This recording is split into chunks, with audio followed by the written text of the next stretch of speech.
안녕하세요. 저는 30대 후반의 여자이고 딸 한 명을 키우며 사는 싱글맘입니다. 남편과는 10년 전 이혼했는데 남편의 외도가 원인이었죠. 남편은 어느 날부터인가 이유를 밝히지 않은 몇 박 며칠의 여행을 훌쩍 다녀오곤 했고, 다녀와서는 누구와 다녀왔는지 어딜 다녀왔는지 가타부타 말도 안 하고, 사람이 살다 보면 좀 훌쩍 어디 혼자 다녀오고 싶을 때도 있는 거지. 너 왜 이렇게 매사 사람을 간섭하니? 유부남이 사나흘씩, 어떨 땐 일주일씩 목적지도 안 밝히고 혼자 여행 갔다 오는 게 정상이야? 혼자 출사여행 갔다 오는 거라고 몇 번을 말해. 당신 가게 문도 닫고 여행 갈 만큼 사진 좋아하는 사람 아니었잖아. 이제부터 좋아졌어. 됐니? 당신 여자 생겼어? 그런 말 왜 안 나오나 했다 내가. 이런 말 안 나오게 생겼냐고. 툭 하면 말도 없이 사라져서 며칠씩 집을 비우는데 내가 이런 말 안 하게 생겼어? 그래, 여자 생겼어. 내 선에서 좀 만나다 정리하려 했는데 네가 이런 식으로 나오니 나도 거짓말하는 거 더는 못하겠다. 뭐라고? 지금 바람핀 거 이실직고 하는 사람의 태도가 그딴 식이야? 그럼 뭐 바람 피웠다고 너한테 석고대죄라도 하길 바라니? 난 그 여자 사랑해. 그래도 가정 지켜보려고 너한테 말 안 하고 훌쩍 여행 간다는 식으로 그 여자 만났어. 그걸 지금 변명이라고 나한테 하는 거야? 당신이 뭐라 생각해도 이제는 답이 없다. 남녀 관계라는 게 뻔하고 그 여자하고 사이에 불장난 끝나면 너랑 유이에게 돌아오려고 했어. 그런 더러운 얘기하면서 우리 유이 입에 담지 마. 당신은 아빠 자격도 이미 없는 사람이야. 네가 날 이해하고 용서할 것 같지도 않고 우리 그만 갈라서자. 당신이 용서해달라 애걸복걸해도 받아줄 생각 없어. 평생 당신 얼굴 보고 싶지 않아. 집에서 당장 나가. 죽을 때까지 그년하고 여행이나 다니면서 살라고. 남편은 원래 소문난 애처가였습니다. 3년의 연애 시절을 거쳐 결혼한 후에도 외도나 불륜, 그런 쪽으로 제 속을 썩여본 적은 없는 사람이었죠. TV에 예쁜 탤런트가 나오거나 길거리에 젊고 예쁜 여자를 봐도 난 우리 마누라만큼 세상에서 예쁜 여자가 없다? 입에 발린 거짓말이라도 듣기는 좋네. 거짓말 아닌데? 내 품 안에 사랑하는 마누라처럼 예쁜 여자가 세상에 어딨다고. 그걸 모르는 세상 남자들이 다 바보다? 그런 말을 하며 꿀 떨어지는 눈으로 절 보는 사람이었기에 다른 여자와 외도를 저질렀다는 사실이 더욱 용서가 되지 않았는지도 모릅니다. 다른 사람도 아니고 최사방이 어찌 그런 일을. 믿는 나무에 곰팡이 핀다더니 그 짝이 따로 없구나. 이미 엎질러진 물인 걸 어쩌겠어요. 그 사람하고 이혼하기로 했어요. 금호가 살면서 실수 한 번 안 하는 사람이 어딨니? 2번, 3번도 아니고 딱 한 번이니 이번 한 번만 덮고 넘어가는 게 어때? 엄마, 바람을 2번, 3번 피울 때까지 용서하고 기다리라는 말씀이세요? 다른 건 몰라도 전 그런 짓은 못해요. 한 번 실수한 사람이 2번, 3번 실수는 못할까요? 금호가 세상 여자들 다 그리 산다. 미우나 고우나 우리 유이 애비인 걸 어쩌겠어. 이제껏 살며 내게 못한 것도 아니고 남편만한 그늘이 어딨다고 그렇게 이혼하겠다고 날뛰니, 응? 엄마, 그늘이 싫으면 그 그늘에서 나올 수도 있는 거예요. 이제 그 사람 얼굴만 봐도 딴 여자랑 있는 거 상상돼서 같이 밥 먹고 한 이불 덮고 자는 거 더는 못해요. 전 친정엄마의 만류에도 남편과 이혼을 감행했고 현재까지 싱글맘으로 딸아이를 키우며 살고 있습니다. 이혼하기 전까지 저는 전업주부였어요. 남편은 부자는 아니어도 롤 스크린 업체를 운영하며 나름 부족하지 않게 저에게 생활비를 가져다주는 편이었죠. 따박따박 남편이 가져다주는 생활비로 살다가 이혼 후 생업전선에 뛰어들려니 호락호락하지 않은 게 현실이었습니다. 이혼 후 밥벌이를 한다고 아르바이트도 해보고 심지어 택시 운전까지 생각을 했었습니다. 결국 제가 정착한 일은 네일샵이에요. 손재주가 좋은 편이었고 대학에서 실용미술을 전공하다 중퇴했는데 나름 그런 저의 감각이 네일샵 일과 잘 맞았습니다. 대형 아파트 단지를 낀 상가 안에서 네일샵을 하는데 장사는 잘 되는 편이에요. 운영한 지 오래돼서 단골들도 많은 편인데 왜 옛말에 그런 말 있죠? 쌀가마에 쌀을 아끼려면 벌이를 늘릴 게 아니라 집안 식구수를 줄여야 한다고. 그만큼 나가는 돈이 많으면 돈을 벌기 어렵다는 말이라는데 요즘 제 처지가 딱 그렇습니다. 금호가 미안하구나. 이혼하고 혼자 사는 딸한테 도움은 못 될 망정 엄마 아빠가 쌍으로 암투병한다고 짐을 지워서. 금호가 아빠는 항암 치료 그만하고 싶다.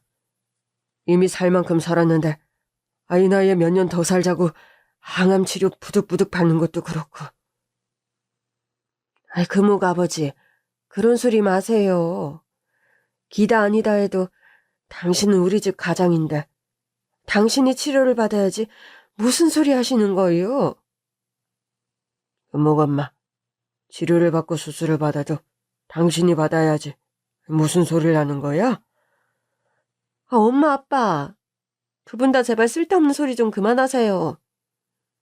두 분 다 지금 암 환자들인데 치료 받으셔야지. 말도 안 되는 소리 그만하시고요. 우리 내외 한꺼번에 암투병을 하면서 너에게 부담을 주니 미안해서 하는 소리 아니니? 두 분 심정 알겠지만 저 도와주시는 길은 항암 치료 열심히 받아서 빨리 두 분 다 완치하시는 거예요. 두 분 다 다행히 말기도 아니고 수술이랑 항암 치료만 잘 받으면 예후가 좋다는데 왜 자꾸 쓸데없는 말씀들을 하세요? 미안하다 금호가. 너 네일샵 하며 버는 돈 뻔한데 구멍난 바가지 마냥 늙은 부모 병원비로 그 돈 다 빠져나가고 있으니. 그런 소리 마세요 엄마. 돈 열심히 벌어서 독에 쌓아둘 것도 아니고 나이 든 부모님 병원비에도 쓰고 자식도 키우고 그러려고 돈 버는 거예요. 미안하고 고맙구나. 그런 말씀 마시래도요. 친정 부모님 두 분이 연이어 암 선고를 받는 바람에 병원비가 사실 많이 듭니다. 밑으로 남동생이 한 명 있지만 PC방이다 치킨집이다 사업을 연이어 말아먹고 고전 중이라 부모님 병원비를 올고지 제가 감당하고 있는 편이지요. 게다가 저희 딸이 발레리나 지망생입니다. 아직 중학생이지만 어려서부터 무용의 두각을 나타냈고 예중을 다니면서 발레를 전공하고 있어요. 음악이니 무용, 이런 예술 쪽이 아이들 지원에 돈이 많이 드는 편입니다. 토슈즈 한 켤레만 해도 몇만 원씩 하는데 연습량이 많아서 자주 갈아줘야 하죠. 콩쿠르를 앞두고서는 개인 레슨에 의상비까지. 또 장래 유학을 생각하고 있어서 그 돈까지 마련할 생각을 하면 앞길이 캄캄한 게 사실이죠. 아이 아빠에게 다달이 딸아이 양육비를 받고는 있지만 제 자존심상 추가로 들어가는 아이 레슨비나 의상비 따위를 말하지 못하는 편이라 솔직히 제 부담만 가중되는 게 사실이긴 합니다. 금호가 유이 무용하는데 그리 돈이 많이 드는데 유이 아빠에게 양육비 좀 올려달라고 하지 그러니? 바람나 이혼해서 그 인간한테 유이 보여준 지 얼마 되지도 않았는데 그런 아쉬운 소리 솔직히 하기 싫다. 부모님 병원비로 네 허리가 휘면서 혼자서 다 감당하려고 하니까 내가 옆에서 보고 답답해서 그런다. 그러게 자존심이 밥 먹여주는 것도 아닌데 이러고 사네. 내 말 허투루 듣지 말고 정말 양육비라도 좀 올려서 받아. 네가 사치하는 데 쓰는 생활비도 아니고 지 딸 교육비라는데 더 주지 않겠니? 유희 아빠가 맹탕 능력이 없는 사람도 아니고. 글쎄, 딴 여자랑 살림 차려 살면서 돈이 2배로 들지 않겠니? 그런 거면 유희 양육비 네가 더 받아내야지. 유희 아빠 돈이 그런 데 들어가는 거보다 유희한테 들어가게 해야지. 안 그래? 네 말도 일리는 있다. 그런데 솔직히 난 능력만 되면 그 인간한테 이런 한 푼 받고 싶지 않아. 유희 보는 거, 면접 교섭권도 법원 명령 아니었으면 난 절대 허락 안 했을 거야. 암튼 방금 후 네 성격 꼬장꼬장한 건 한번 알아줘야 돼. 난 그 인간이 유희 아빠 자격 없다고 생각하는 건 여전히 마찬가지야. 유희가 하도 지 아빠 보고 싶다고 하니 어쩔 수 없이 보게 하는 거지. 솔직히 말하면요. 전 시간이 많이 흘렀지만 여전히 전 남편을 용서하지 못했습니다.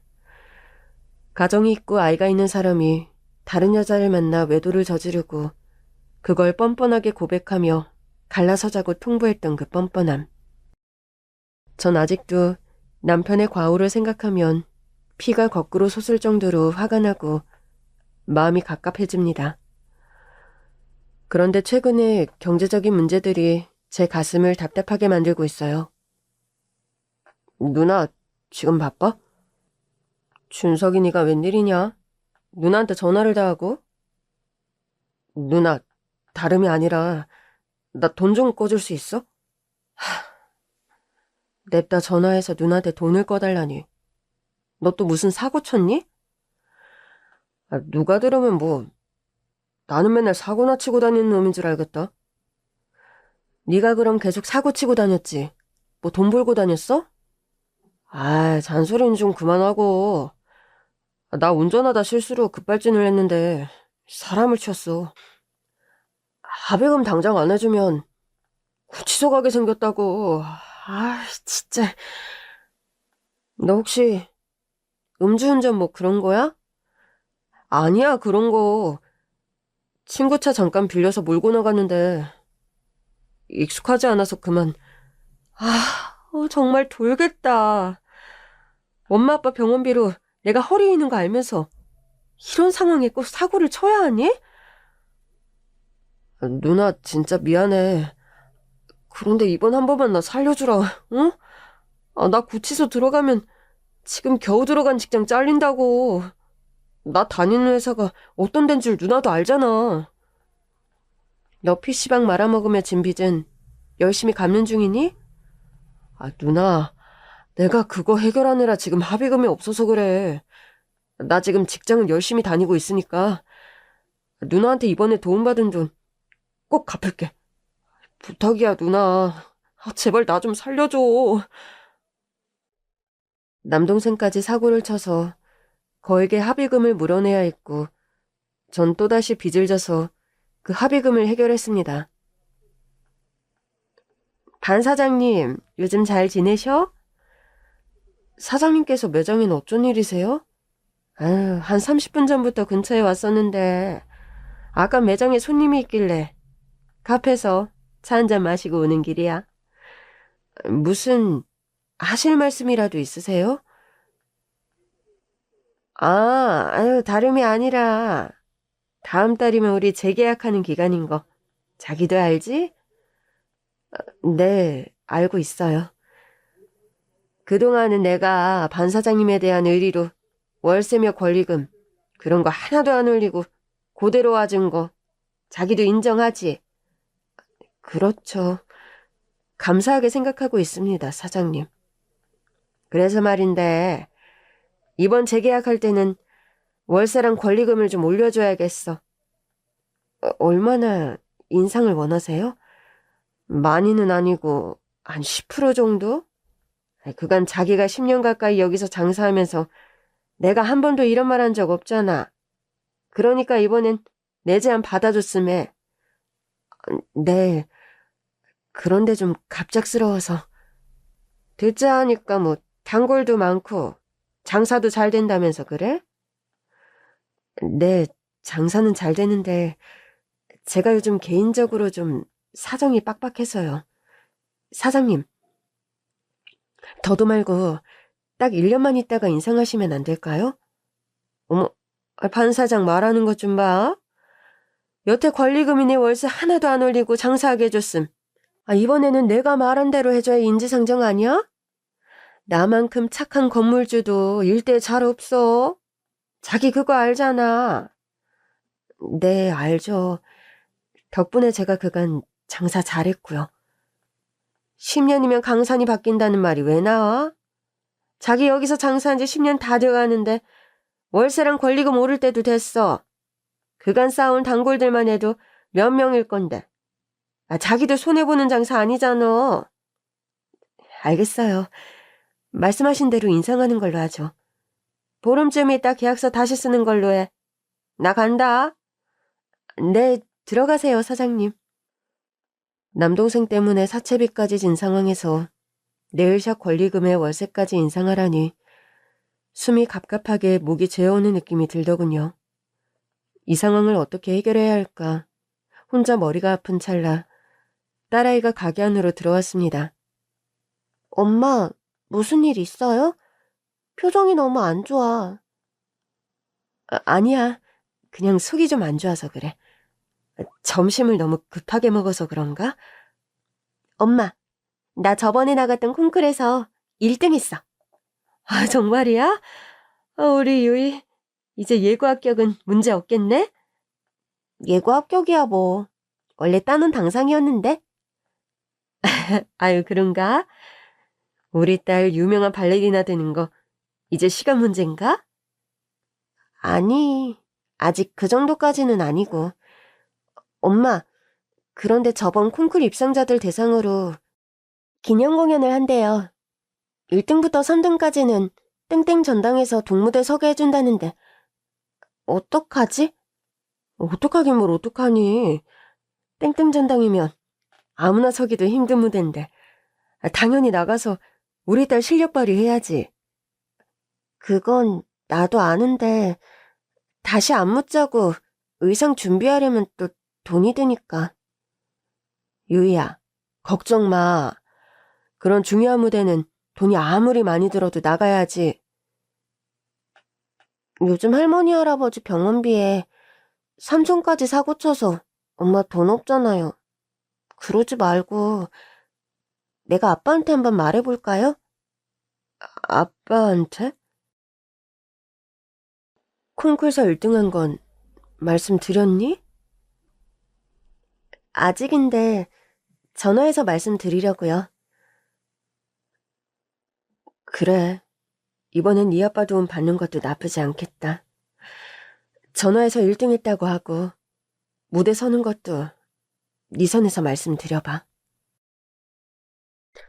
예전 같았으면 딸아이에게 쓸데없는 소리 하지 말라고 했을 저인데 상황이 상황이니만큼 그런 자존심을 차릴 여유가 없었습니다. 제 자존심 차린다고 딸에게 찾아온 좋은 기회를 날리게 할 생각도 없었고요. 돈 걱정으로 하루하루 시름이 깊던 어느 날이었습니다. 네일샵 정리를 끝내고 가게를 닫으려는데 가게 입구 현관문이 열리는 소리가 들리더군요. 죄송합니다. 오늘은 영업이 끝났어요. 이런 말을 하며 가게 입구를 돌아본 순간 저는 깜짝 놀랐습니다. 이혼 후 거의 만날 일이 없었던 전 남편이 네일샵 안에 들어와 서 있더군요. 연락도 없이 무슨 일이야? 전 뾰족한 말로 남편을 맞았습니다. 유이한테 들었는데 너 요즘 사는 게 많이 힘들다면서? 치, 남남이 된 마당에 그런 게 다 무슨 상관이야? 여유롭진 않아도 나는 나 알아서 잘 살고 있으니 신경 꺼. 넌 그 와중에도 그 잘난 자존심이 우선이니? 뭐? 잘난 자존심? 말 한 번 우습게 한다? 누구 때문에 내가 자존심 바닥에 떨어진 인생을 살고 있는데 어디서 적반하장이야? 그래, 내가 말이 혼나왔다. 난 평생 너에게 죄인이야. 이 말은 진심이다. 뒤늦게 석고대제라도 하려고 찾아왔어? 버스 떠난 지 오래고 이미 다 지난 일이니까 과거사 끄집어낼 생각이면 이만 돌아가.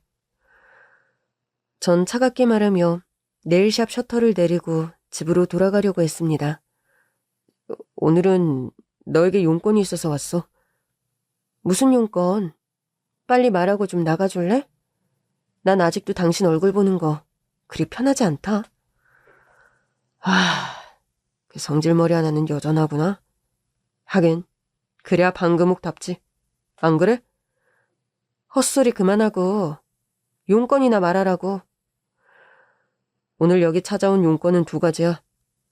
하나는 유이 양육비에 관한 건데 앞으로 유이 공부에 들어가는 돈 일체는 내가 부담해. 그간 사업이 좀 쉽지 않은 시기가 있었고 네가 자세히 말은 안 해서 유이 레슨비에 그렇게 돈이 많이 드는지 몰랐어.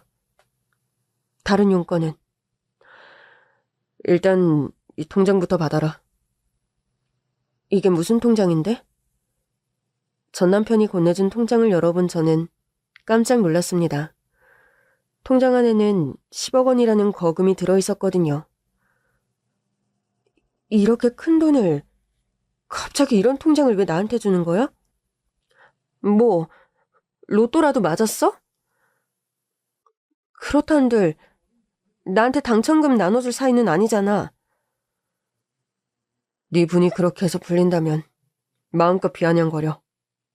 그리고 너 요새 힘들다며 그 통장에 10억 너 다 줄 테니까 오늘 나만 따라와줘. 아무것도 묻지 말고. 뒤늦은 위자료라도 챙겨주는 거야? 그건 네 마음대로 생각해. 요즘 여유 없다면서 당신 여기저기 돈 필요한 데 많잖아. 아니면 가지고 있다 유이 시집 보낼 때 쓰든가. 그건 당신 알아서 해. 막무가내로 제 손을 끌고 어디론가 향하는 남편이었습니다. 가다 보니 눈에 익은 동네로 접어드는 남편의 차였습니다. 남편은 차를 몰고 다름 아닌 과거 제가 시어머니와 함께 지내던 시댁으로 향하는 겁니다. 10억 든 통장 대뜸 주더니 지금 당신 집으로 날 데려가는 거야? 통장도 줬으니 제발 한 번만 나 하자는 대로 해줘. 부탁이다. 뭔가를 더 따지기에 남편의 표정은 비장하고 간절한 데가 있더군요. 그래, 대체 무슨 일로 날 예전에 살던 시댁으로 데리고 가나 두고 보자는 마음으로 전 잠자코 남편을 따라갔습니다. 오랜만에 도착한 시댁에 들어가 안방문을 연 순간 저는 기아말 광경에 목 놓아 울고 말았습니다. 무슨 일이 있었길래 시댁 안방문을 열자마자 목 놓아 울었냐고요? 사실은요, 저희 시어머니가 9년 전쯤 돌아가신 걸로 저는 알고 있었습니다. 이혼하고 남편과 아예 얼굴을 안 보고 살던 시절, 그때 저는 오기와 분노로 딸아이의 면접 교섭권도 허락하지 않던 때였죠. 그 즈음에서 시어머니께서 돌아가신 걸로 전 알고 있었는데 분명 돌아가셨다 들은 시어머니께서 신당으로 꾸며놓은 안방 안에서 동자무당 복장을 하고 앉아 있었던 겁니다. 아니, 어머님께서 왜... 유이애미야, 네가 어떻게... 화들짝 놀란 시어머니 표정을 보아하니 저의 방문을 모르고 계셨던 게 분명해 보이더군요. 사실 결혼 전에 저는 시어머니와 사이가 무척 좋았습니다. 결혼하고 쭉 한 집에 모시고 살았고 그러면서도 아무 트러블 없이 화기애애한 고부관계를 유지했던 저와 시어머니였죠. 그런 시어머니가 몇 년 전에 돌아가신 줄로만 알고 있었는데 이렇게 버젓이 살아 신당으로 차린 안방에서 무당복장을 하고 있자 전 서러움에 목 놓아 울었던 겁니다. 어머님이 전 돌아가신 줄로만 알고 있었어요. 그런데 어머님께서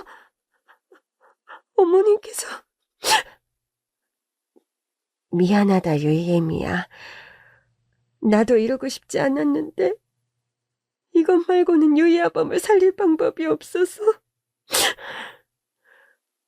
알록달록한 화장에 동자 한복을 입고 한 손에는 정체를 알 수 없는 화려한 장식에 방울을 쥐고 있는 시어머니가 너무 낯설기 짝이 없었습니다. 어머님, 아무리 그러셔도 어떻게 돌아가셨다고 거짓말을. 유이에게도 너에게도 이게 최선이라 생각했다. 내가 무당이라는 것이 알려지면 주변 사람들 시선도 있고 너와 유이에게 좋을 게 없다고 생각해서. 어머님, 아무리 그래도 그렇지 사람을 죽인 대역죄도 아닌데 왜 살아계신 걸 숨기세요? 무당이 된 게 무슨 그리 죽을 잘못이라고요. 넌 어려서부터 집안이 독실한 크리스천이잖니. 네가 도저히 이해를 하고 감당하지 못할 거라고 생각했다. 솔직히 유이 장례를 생각해서라도 이게 옳은 선택이라 판단이 들었고. 동자복장을 한 시어머니를 와락 끌어안고 저는 한참을 오열했습니다. 그렇게 흐느끼는 저를 껴안고 시어머니께서도 서럽게 펑펑 눈물을 흘리기는 마찬가지였죠. 이렇게라도 억지로 당신을 여기 데려오지 않으면 아무것도 설명이 불가능할 것 같았어. 유이 아범아, 이왕 이렇게 된 거 이제는 모든 진실을 유이 어멈에게 털어놓아도 될 것 같구나. 아니 어머님, 모든 진실이라니 그건 또 무슨 말씀이세요? 어머님이 무당되신 거 그거 말고 또 제가 알아야 할 사실이 더 있기라도 하단 말씀이세요? 내가 무당이 된 건 사실 유이 아범 때문이었다. 이 사람 때문이라니 그건 또 무슨... 영문을 몰라 저는 시어머니와 전남편의 얼굴을 번갈아 마주볼 수밖에 없었습니다.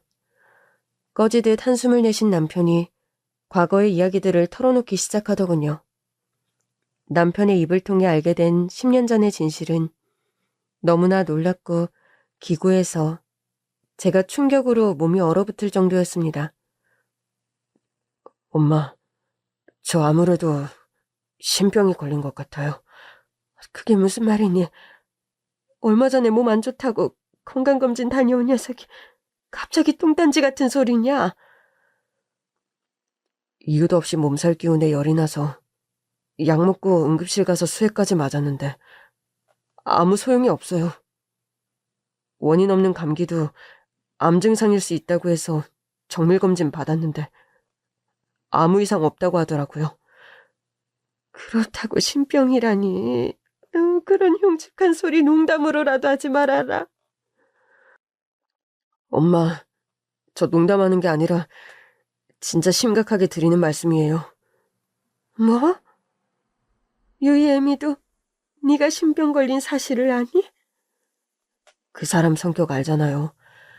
게다가 어릴 때부터 독실한 크리스천 집안인데 나 죽었으면 죽었지 유이 엄마한테는 말 못해요. 아무리 그래도 네 아내잖니. 알 건 알아야. 엄마, 제가 정말 신병이고 신내림 받아야 하는 운명이라면 더더욱 그 사람한테 말 못해요. 오재철아, 응? 너 어쩌다가? 저도 아니기를 얼마나 바랬는지 몰라요. 그런데 엄마, 전 아무리 봐도 신병이 맞아요. 며칠 전에 어머니가 무당한다는 친구 규식이 있잖아요. 규식이 어머니까지 만나고 온 거니? 네, 하도 답답하고 겁이 나서요. 그런데 그분한테 제가 가자마자 그러시더라고요. 큰 신에 씌었다고. 내린 거 빨리 받아야지. 안 그럼 사달라겠다고요. 아유, 어제처라. 내 아들. 어쩌다가 멀쩡한 내 아들한테 이런 병고가. 알고 보니까요. 10년 전 남편은 바람이 나서 집을 자꾸 비운 것이 아니더군요. 그래도 혹시나 신병을 물리칠 수 있는 방법이 없을까? 전국 방방곡곡 유명하다는 무당집을 다 찾아다녔어. 그래서 나한테 말도 없이 며칠씩 혼자 여행을 다녔던 거야? 그때는 너무 막막하고 아무 길도 안 보여서. 그렇다고 신내림 받고 무당의 길을 걸을 자신은 도무지 생기지 않고 그냥 죽어버릴까 생각도 여러 번 들었지만 어린 유이랑 당신, 어머니까지 생각하면 그런 선택을 하는 게 쉬운 일도 아니었어. 아니, 어떻게 그런 일을 겪으면서 나한테는 이런 방금 말 한마디를 안 할 수가 있어? 당신이 날 받아들이지 못할 거라 생각했어.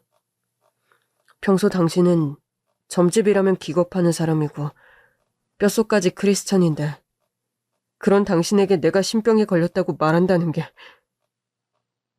당신 그때 불면증이라면서 자꾸 잠에서 깨고 밖에 나가 혼자 산책하다 들어온 것도 그럼. 내린 굿 받아야 한다는데 그거 자꾸 미루면서 있다 보니까 신병 증세는 하루가 다르게 심해졌어. 집에 있으면 밤에 자다가도 깨서 거실 한가운데서 자꾸 너를 뛰듯 혼자서 뛰는 나 자신을. 당신에게 걸릴까봐 겁은 나는데 내 스스로 내 몸이 컨트롤이 안 돼서 그런 증상이 없어질 때까지 밖에 나갔다 들어왔던 거야. 그런 일들을 겪으면서 왜 내게 말을 안 했어? 유희애미야, 나도 나서서 말하지 말자고 했다. 그러니 제철이 타박은 이제 그만하렴. 어머님, 그런데 신병에 걸렸던 건 이 사람이라면서 왜 어머니께서 무당이 되신 건데요? 네? 그게 제철이가 신병 증세가 날로 심해지니까 내가 한날은 아주 용한 무당을 수소문해서 제철이를 데리고 찾아갔었다. 스리스리 마스리 사바사바 이런 신이 들려도 보통 큰 신이 들린 게 아니네 그려. 선생님, 제발 우리 아들 좀 살려주십시오. 우리 아들 결혼해서 멀쩡하게 잘 살다가 갑자기 이런 사달이 났어요. 딸도 있고 아내도 있는데 무당되게 할 수는 없습니다. 제발요. 잠깐만 있어봐. 장군님이 조용하라고 하신다. 신병으로 하루가 다르게 초췌해져가는 남편을 데리고 시어머니께서는 마지막 남은 동아줄을 잡는 심경으로 큰 무당의 집을 찾아갔다는 겁니다. 방법이 하나 있다.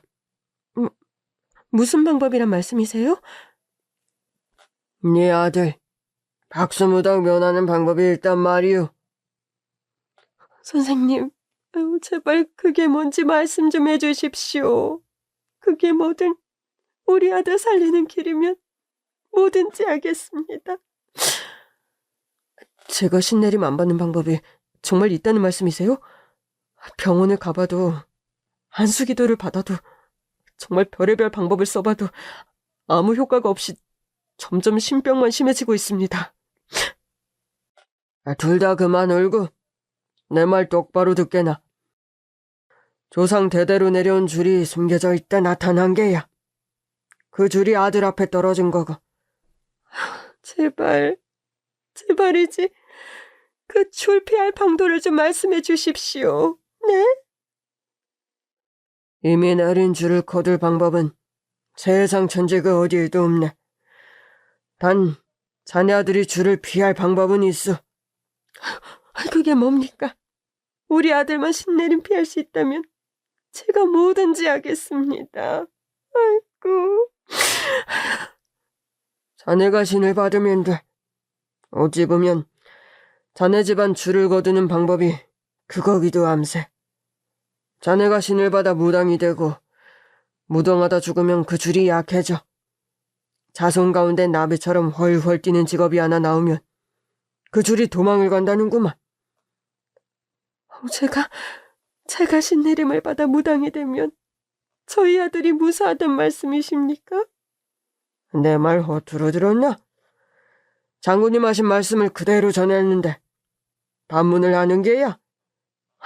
아유, 알겠습니다. 저희 아들만 멀쩡히 지낼 수 있다면 저 신내림 받겠습니다. 엄마, 말도 안 되는 소리 하지 마세요.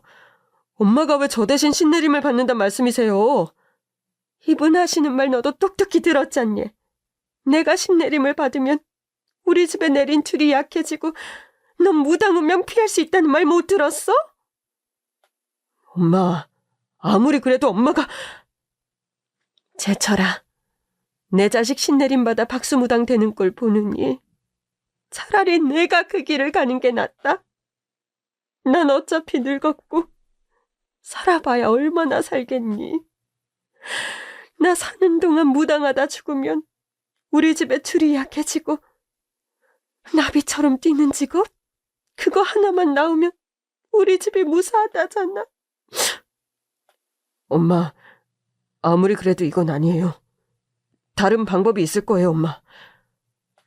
남편과 시어머니는 그때 다른 여러 용하다는 점집을 더 찾아가 봤지만 돌아오는 대답이 한결같이 똑같았다는 겁니다.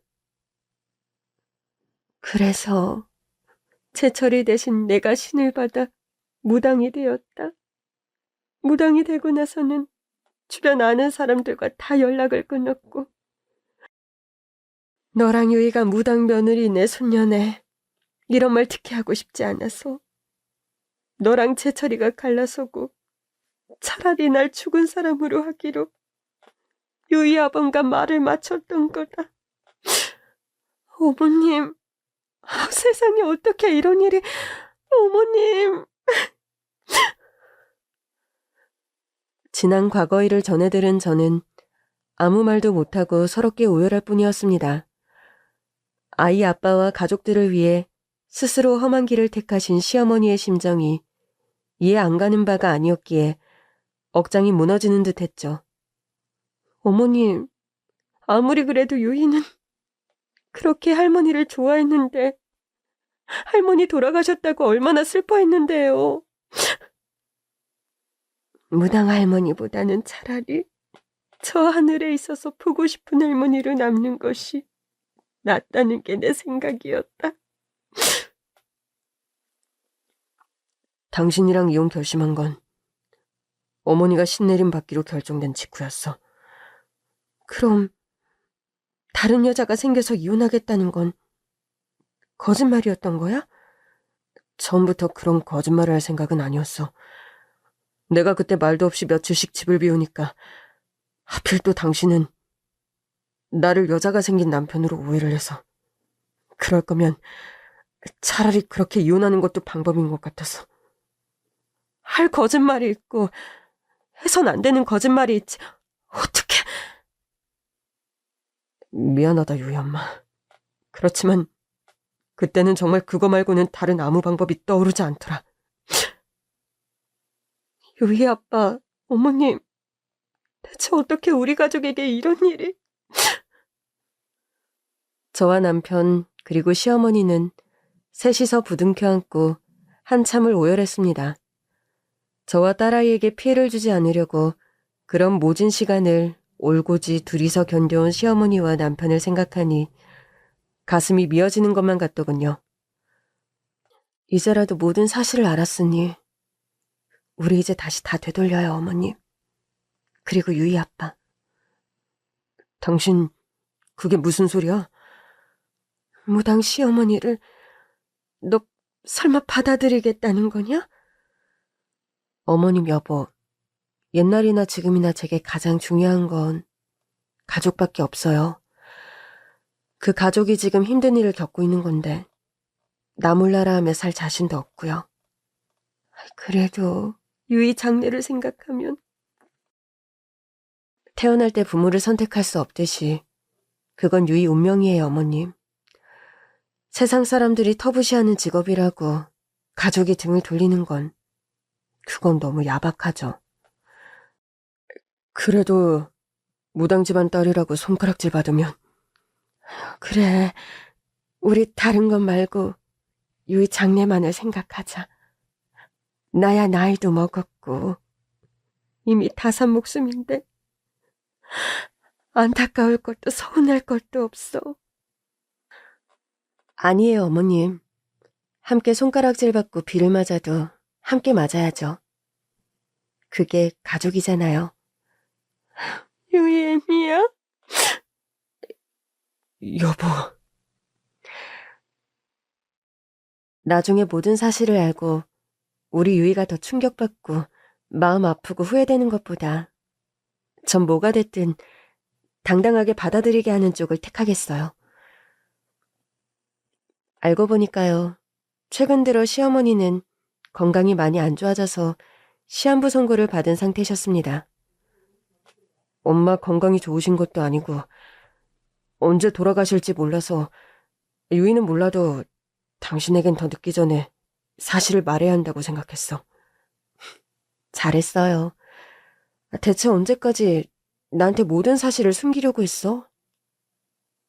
영원히 그냥 무덤까지 묻어가려고 했어. 그렇게 사는 게 당신과 유이에게 폐를 끼치지 않는 일이라 생각했으니까. 가족끼리 폐를 끼친다 안 끼친다 그런 말이 어딨어. 나로 인해 우리 가족이 풍비박산 났던 게 사실이잖아. 그리고 여전히 내가 모든 걸 밝힌 게 잘한 짓인가 의문이 드는 것도 사실이야. 그게 무슨 말이야? 엄마가 내린 굿을 받으면 우리 집에 내린 줄이 연해진다고는 했지만 아예 없어진다는 보장도 없는데 나중에라도 엄마 돌아가시고 내가 다시 신병이라도 걸리게 되면.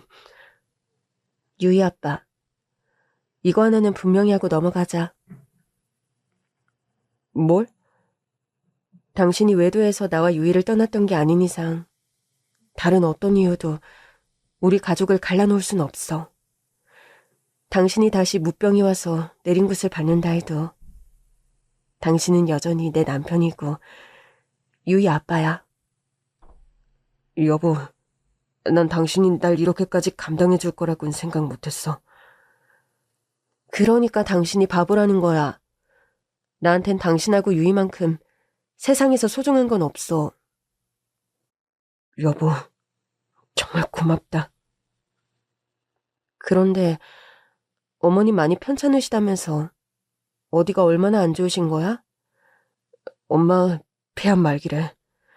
매일 아침마다 신당에 향 피워놓고 절하고 기도하고 그래서인지 담배 한 갭이 안 피우는 분이 폐암 선고라니.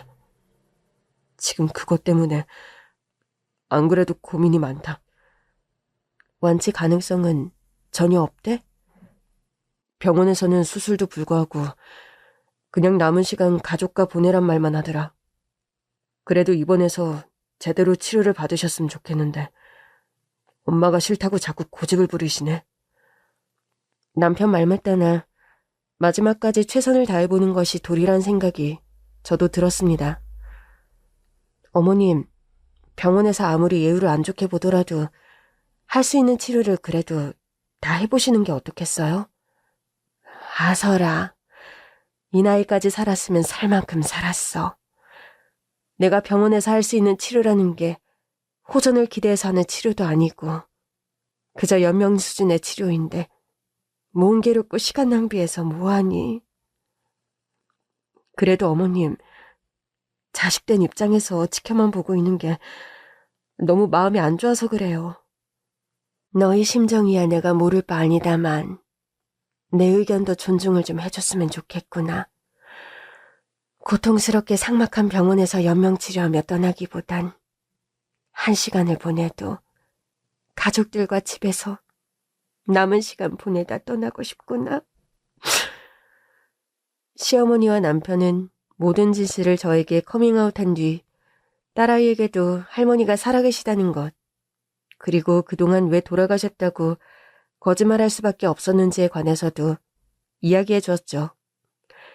딸아이는 펑펑 울면서 할머니, 아무리 그런 이유가 있었다지만 돌아가셨다고 거짓말한 건 정말 너무하셨어요.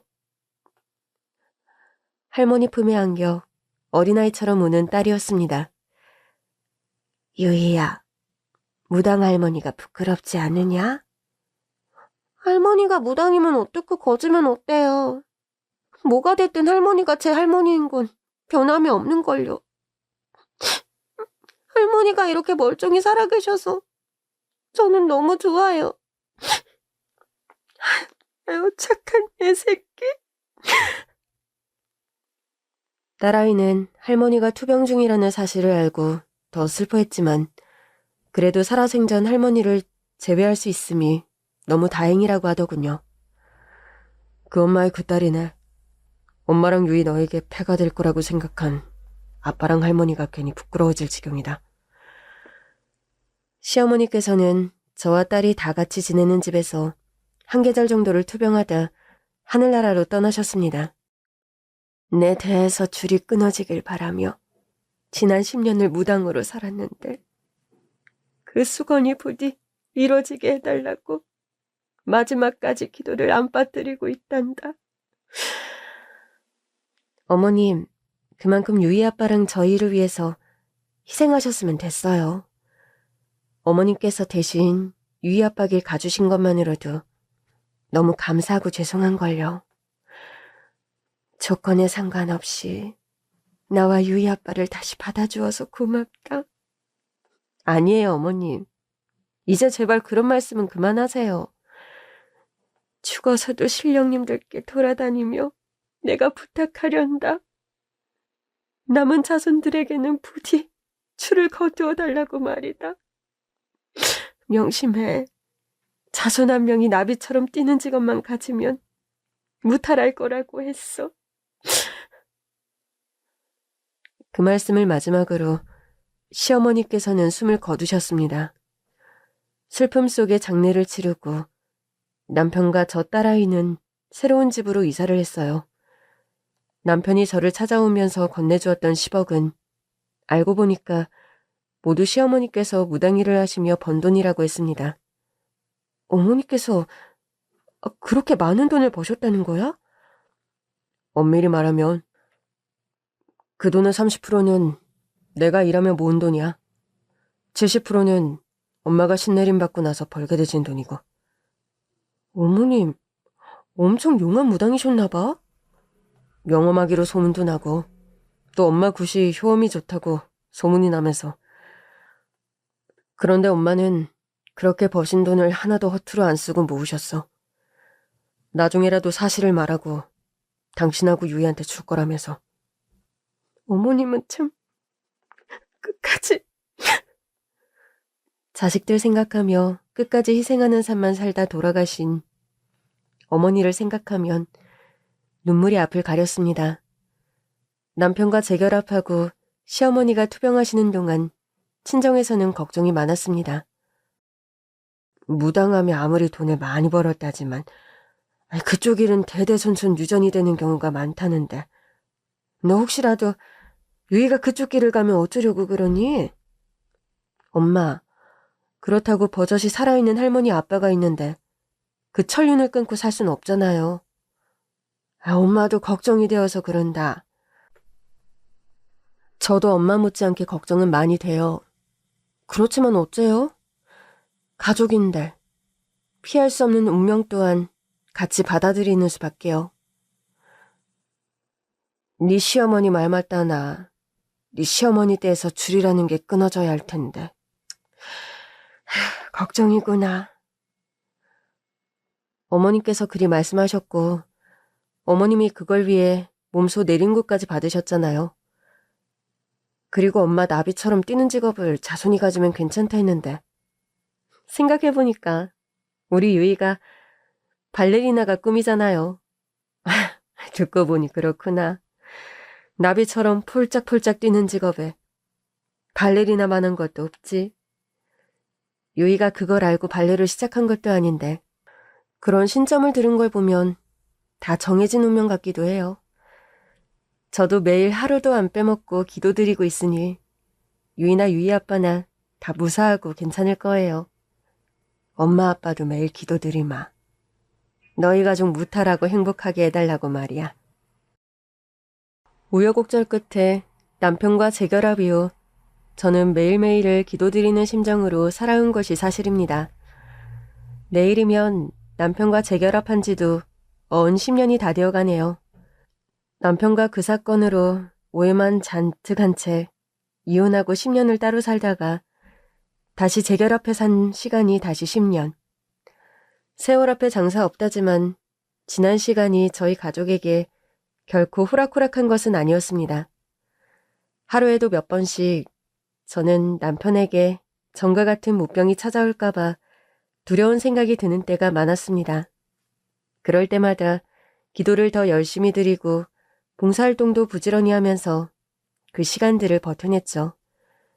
남편은 원래 하던 롤스크린 사업에 매진했고 매출이 좋아지며 다달이 수입의 30%를 기부하는 일도 시작했습니다. 나비처럼 폴짝폴짝 뛰는 직업 발레리나. 그 발레리나를 꿈꿨던 저희 딸은 어떻게 지내냐고요? 저희 딸은 예고를 졸업하고 졸업하는 그해 운 좋게 국제 콩쿨에서 입상을 하는 바람에 바로 유럽으로 유학을 떠나게 되었습니다. 그곳의 유명 발레 학교에서 수학하다 국제적인 명성의 발레단 단원으로 입단하게 되었고 최근에는 무용수 승급 시험에 합격해 다음 분기부터는 솔로이스트로 활약하게 되었다는 소식을 접했어요. 엄마, 아빠, 제가 비행기표 보내드린 거 잘 받았죠? 표값이 얼만데 그걸 네가 끊니? 엄마 아빠가 끊어서 간다니까. 아무튼 고집은. 제가 동무로 춤추는 공연 처음으로 보러 오시는 건데 제가 끊어드려야죠, 엄마는. 중요한 공연 앞두고 너무 무리하지 말고 몸 컨디션 관리 잘하고 알았지? 네, 엄마. 저는 걱정 마세요. 그럼 공항에서 봬요? 공항에는 나올 거 없어. 1시간이라도 더 쉬고 있든가 연습을 하든가 해라. 참. 엄마, 내가 알아서 해요. 그때 봬요. 설레이는 마음으로 남편이나 저나 딸의 공연 날만을 기다리는 요즘입니다.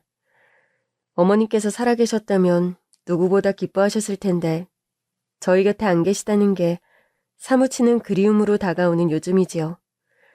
어머니 말씀처럼 유이는 나비처럼 폴짝폴짝 춤추는 발레리나가 되었어요. 유럽서도 유명한 발레단의 수석 무용수로 당당하게 무대에 오르게 되었네요.